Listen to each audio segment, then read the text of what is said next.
It gives us an immense pleasure to showcase a prototype to the Chattisgarh Government on why a blockchain technology is necessary for the healthcare records and industry. Healthcare spending is increasing by 2.4% of total income of an individual to 7.5% by the year 2020.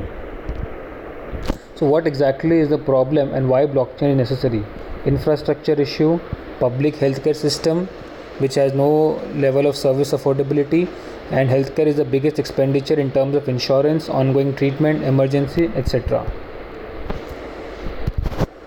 So, what is the solution? The solution is using a blockchain technology which can eliminate the potential risk of data mismanagement, access limitation, delay in prognosis, and human manipulation.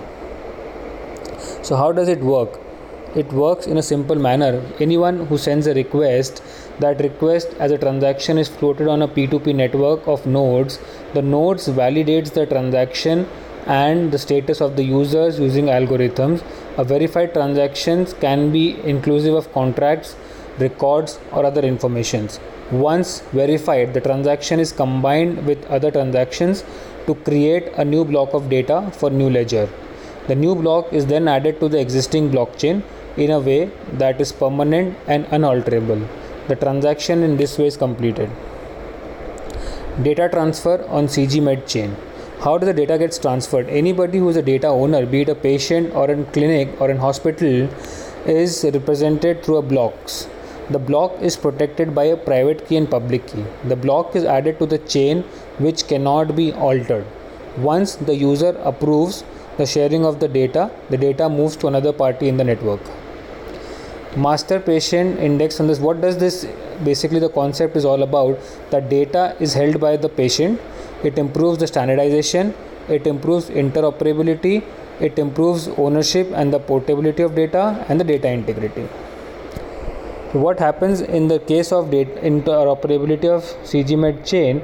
If a hospital A has sent a records to patient A which is owned by the patient, then if suppose the hospital B wants to access those data, the data can be sent to hospital B with the consent of the owner of the data, that is the patient in this case. So it reduces the data irrecoverably and cryptographically secured, removes the hassles and cost of data reconciliation.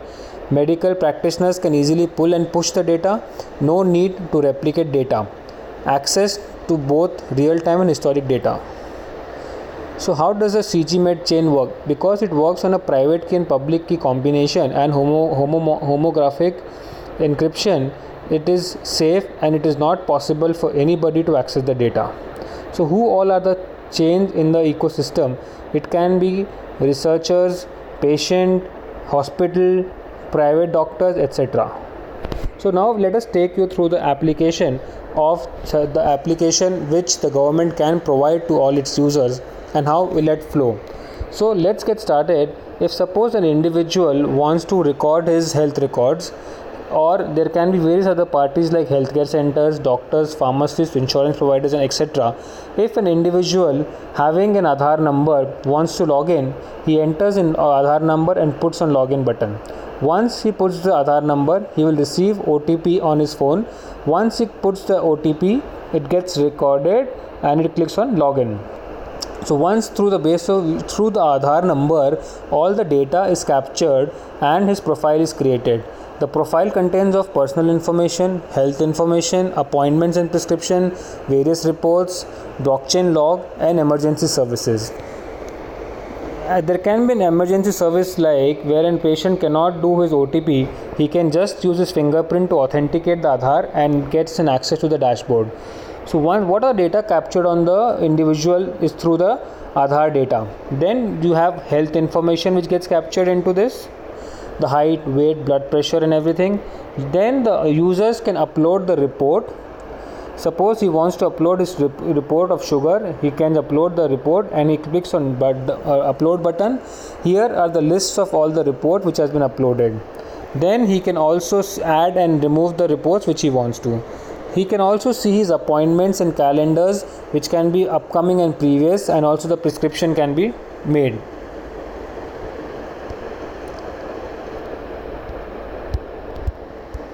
So this is about the user's dashboard. Now we move on to the then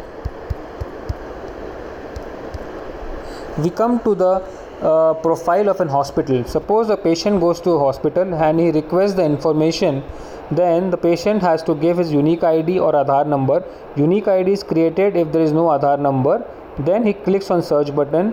His patient's detail is created here. Once the hospital clicks on patient's button, he can see all his previous records. He can ask for 4 out of 7 reports which he wants to access and send a request. Once the request is sent, a notification goes on to the user's application stating what are the medical health cares and who all have requested for access report. Once he knows that medical healthcare center wants to access the report, he can click on the report on that particular tab and give access to all the reports which he wants to. There's also a mechanism where where a user can see all his data on the blockchain, which is available on the dashboard of an individual, which is looking like this. Once you click on the blockchain log, he can see all the transaction detail like who is the owner name, location, timestamp with everything. This is how a blockchain can be implemented and can be utilized at the government level. Thank you.